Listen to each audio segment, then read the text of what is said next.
Good morning. Good morning.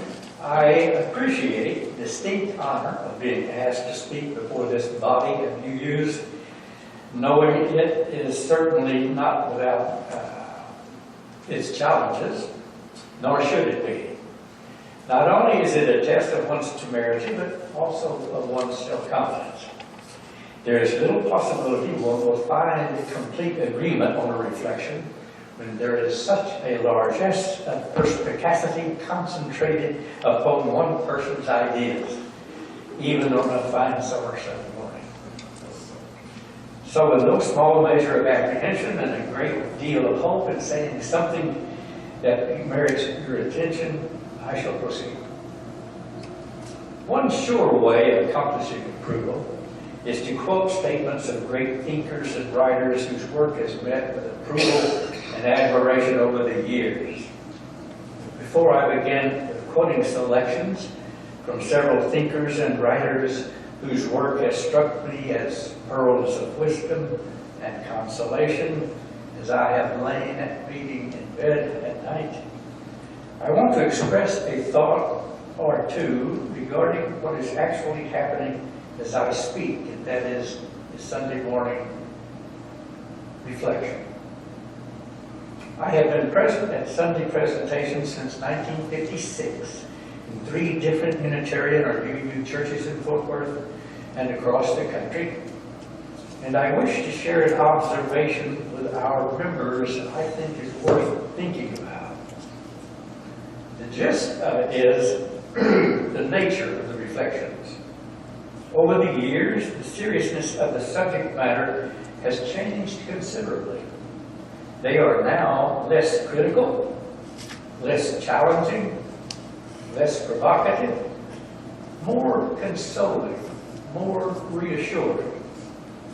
They are, of course, as rational, as knowledgeable, as inspiring as ever before, and so much more relevant than any other religious gathering I'm aware of.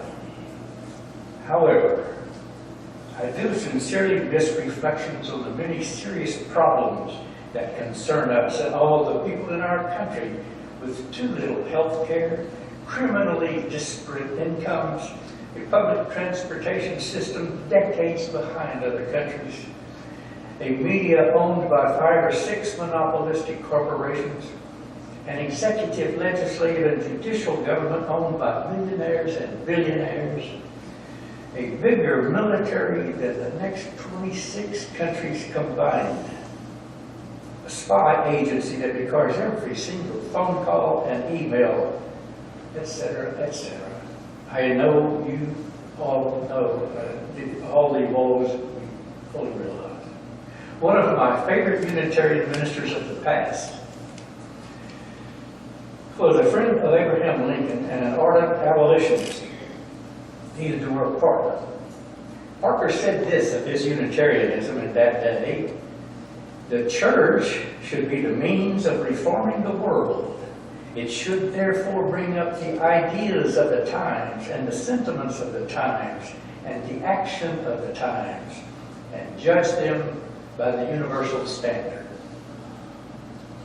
I too enjoy the soothing mute poetry, the music, comfort of sensible, thoughtful reflections. But I sometimes miss the kind of challenges Parker talked about to the many thousands of listeners. And I think that more services should reflect these problems. People like to come to church for many reasons, and when a church represents what ours does, and what many UU ones do, that's good. Even when it's only for social reasons, friendship, conversation, companionship, sensible discussion, learning, encouraging success of its aims, ideals, or purposes, or plain old enjoyment of music. These reasons are all good. When or if a member or friend becomes dissatisfied with any of these reasons for coming, he or she will naturally have the options of leaving or making acceptable efforts to encourage changes. Acceptance and inclusiveness are just 2 of the many outstanding virtues of our churches. Another one is a free and responsible search for truth and meaning.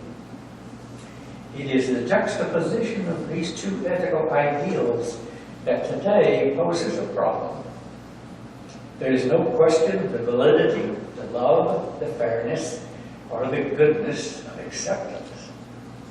There should be no doubt of the necessity and value of truth and meaning. The question of which should come first in any situation of conflict is the problem. That, it seems to me, is the question that divides Unitarian Universalism at this time. I, for one, think that inclusiveness is not as important for the long run, for the future, as is reason. For the here and now, inclusiveness may have the greater appeal, the expression of greater love and acceptance, and is closer to tolerance and forgiveness. I don't agree, however, that it is the wiser choice for the future, for it will not equal the greater good of choosing reason over emotion. By the greater good and by reason, I mean that by regaining the balance of humanism with Unitarianism, and I leave out universalism because the first step in losing that balance came with the merger in 1961. I think it would undoubtedly greatly increase the number of people who will join Unitarian churches and become happier and better citizens of the world as a result. Recent history and figures, I think, solidly support that fact. Humanism is the answer to a free and responsible search for truth and meaning. There was a group of outstanding Unitarian ministers, along with John Dewey and some other great free thinkers, who wrote the Humanist Manifesto and formed the American Humanist Association in 1934, which is an outstanding organization that promotes greater freedom and justice and democratic principles around the world. Not everyone is aware that the turnaround philosophy of the UUA since 1961 has stopped the growth of denominations of our denomination and decreased our numbers significantly. In 1997-98, the first minister of Westside went to Boston and took the lead in an incredulous baptism of 6 UUs and in ceremonies of faith healing. It is a little mind-boggling to me that this was the direction of the UUA leadership in the very time of a massive movement of Americans away from Christian churches and ideology. In 1956, Unitarians numbered 0.1% of the population of the country. Today, it represents only 1/20 of 1%. It seems paradoxical to me that at the same time people are opening their minds to more rational religious thinking, that UUism is moving in the opposite direction. 1 out of 5 Americans now claim no religion, and among those under 30, it's 3 out of 10. Science and reason are awakening huge numbers of people. Right or wrong, I am convinced that our impressive growth during Russell Ellman's time here was due to the fact that his reflections were secularist and realistic. When we return to services in this direction, I think we will grow even more than ever before. This can be accomplished without lessening our inclusiveness in any way. It is not exclusive to be rational. And rational thinking can involve as much or more feeling of awe and wonder and ecstasy as spirituality. Reality can be just as magic, I think is even more magic. I am not an ardent fan of James Michener's writing, finally getting around to writing about his writings.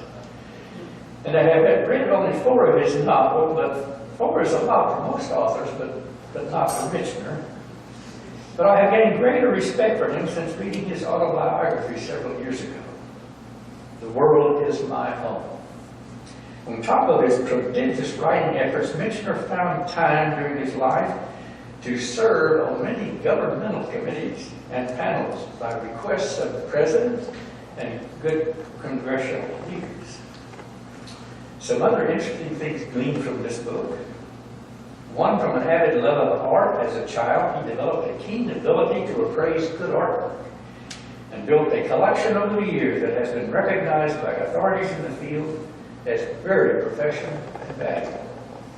2, he was also a lover of opera and apparently had a photographical memory, for he was able to memorize more than 20 operas, including words, music, and even the instruments involved in every note.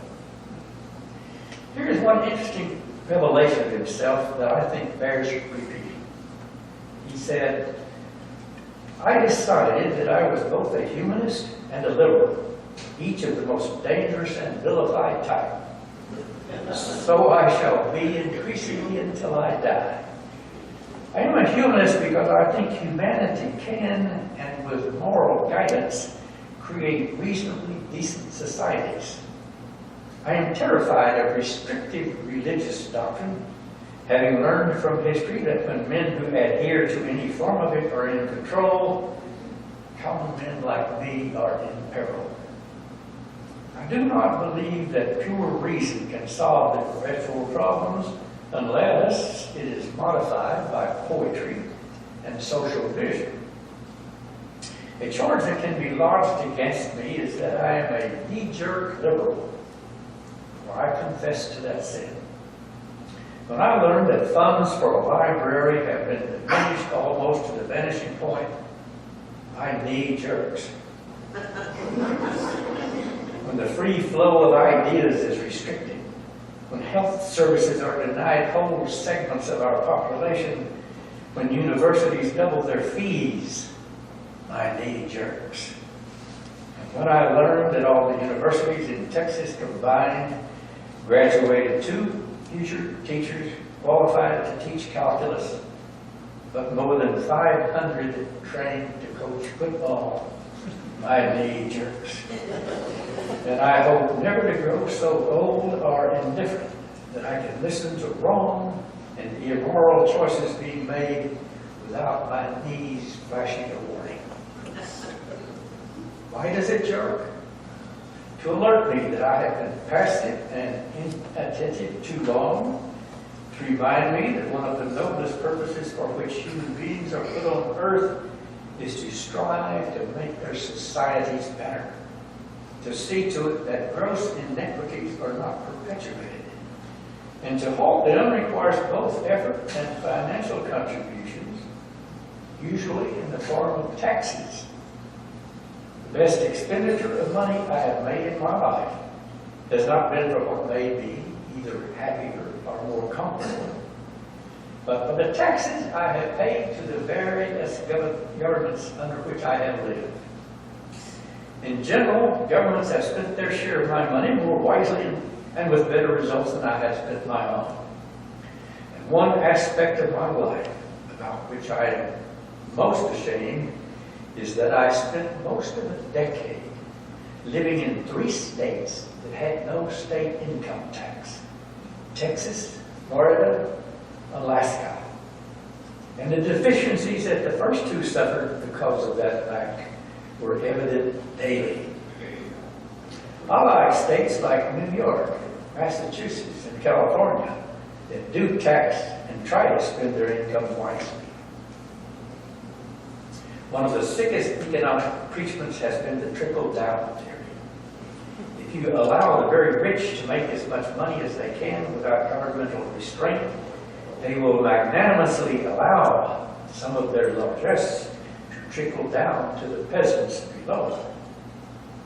Most advocates of the theory do not express it in those blunt terms, but I found that that is what they mean. End of quote. I am still trying to understand how a man who was as well known as the prominent agnostic of his day could have been so popular and accepted as Robert Ingersoll. He was, when that reputation today would guarantee disrepute and dishonor. His writings, when read today, lose a lot of impact because times have changed.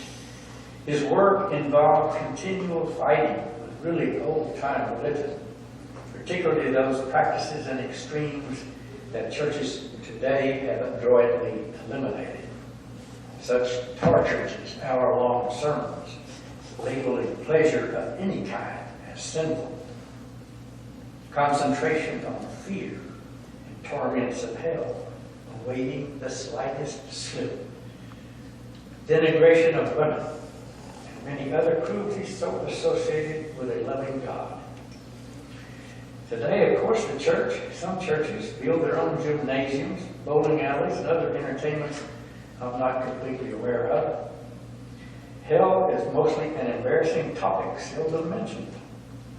Music has been updated, even to rock, notwithstanding, obviously, that God and the Word are supposedly immutable. And the symbol of the devil has metamorphosed to the even more sinister Deborah. It is evident that Ingersoll was intellectually superior.